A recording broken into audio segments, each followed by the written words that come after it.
Good morning to all. Myself, Mrs. N. Abhinaya, Assistant Professor, Department of Physics, Sri Atish Janagiri Women's College, Kambam.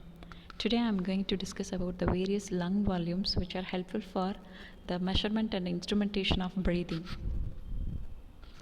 Lung volumes are also known as respiratory volumes. It refers to the volume of gas in the lungs at a given time during the respiratory cycle.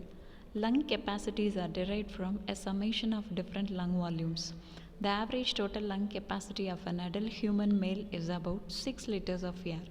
Lung volume measurements is an integral part of pulmonary function test. These volumes tend to vary depending on the depth of respiration, ethnicity, gender, age, and the body composition. Lung volumes. There are several types of lung volumes which are needed for the test and instrumentation of breathing. The first one is about tidal volume. It is the amount of air that can be inhaled or exhaled during one respiratory cycle. This depicts the function of the respiratory centers, respiratory muscles, and the mechanics of the lung as well as the mechanics of the chest wall. The normal adult value is about 10% of vital capacity, approximately 300 to 500 ml, but we can increase up to 50% of vital capacity by doing exercises. The next one is inspiratory reserve volume. It is the amount of air that can be forcibly inhaled after a normal tidal volume. Inspiratory reserve volume is usually kept in reserve, but it is used during deep breathing. The normal adult value is about 1900 to 3300 ml.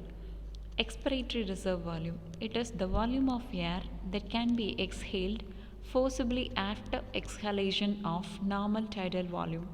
The normal adult value is about 700 to 1200 ml. Expiratory reserve volume is reduced with obesity, ascites, or after upper abdominal surgery. And the final one is residual volume. It is the volume of air remaining in the lungs after maximal exhalation. Normal adult value is averaged at 1200 ml. It is indirectly measured from the summation of functional residual capacity and expiratory reserve volume, and it cannot be measured by spirometry. In obstructive lung diseases with features of incomplete emptying of the lungs and air trapping, residual volume may be significantly high. And the next is about the various lung capacities. The first one is inspiratory capacity. It is the maximum volume of air that can be inhaled following a resting state. It can be calculated from the sum of inspiratory reserve volume and tidal volume. And the next one is total lung capacity. It is the maximum volume of air the lungs can accommodate, or sum of all volume compartments or volume of air in lungs after maximum inspiration. The normal value is about 6000 ml. TLC is calculated by the summation of four primary lung volumes such as tidal volume, inspiratory reserve volume, expiratory reserve volume, and residual volume.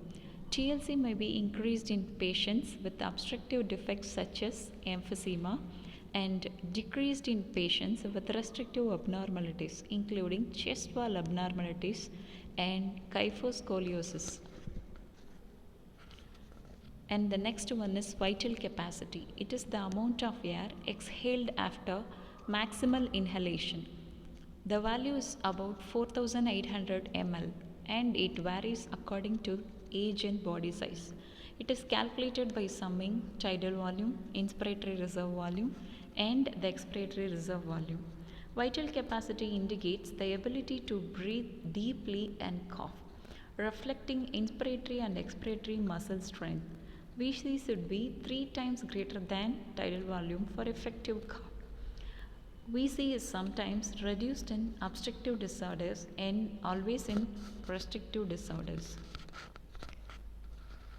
And the final one is about the functional residual capacity. It is the amount of air remaining in the lungs at the end of maximal exhalation.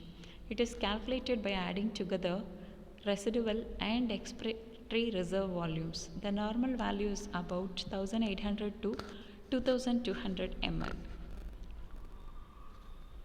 Other than these, various capacities, lung capacities as well as lung volumes are there, but these are the most important factors which are needed for the mechanics of breathing.